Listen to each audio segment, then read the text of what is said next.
السلام علیکم ناظرین، کے نیوز کے ساتھ میں ہوں کاشف۔ کے نیوز میں خوش آمدید۔ ناظرین، سعودی عرب نے عمرہ زائرین کے لیے مختلف بیماریوں سے بچاؤ کی ویکسینیشن لازمی قرار دی ہے۔ Karachi daily Pakistan online سعودی وزارت صحت کی جانب سے عمرہ زائرین کے لیے صحت کے اصول جاری کر دیے گئے ہیں۔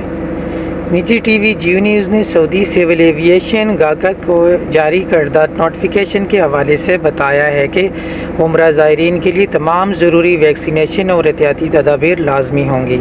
نوٹیفیکیشن میں عمرہ زائرین کو صحت دستاویزات بشمول ویکسینیشن سرٹیفکیٹ ساتھ لانے کی ہدایت کی گئی ہے۔ نوٹیفیکیشن کے مطابق دنیا بھر سے آنے والے زائرین کے لیے میننجائٹس ویکسین لازمی قرار دی گئی ہے۔ سعودی عرب پہنچنے والے زائرین کو ویکسینیشن سرٹیفکیٹ پیش کرنا ہوگا۔ ناظرین، آپ کو بتاتے چلیں کہ نوٹیفیکیشن کے مطابق پاکستان، نائجیریا، افغانستان اور دیگر متاثرہ ممالک سے جانے والے زائرین کے لیے پولیو ویکسین لازمی ہوگی، جبکہ انگولا، نائجیریا، برازیل اور کانگو کے مسافروں کے لیے زرد بخار کی ویکسین لازمی ہوگی۔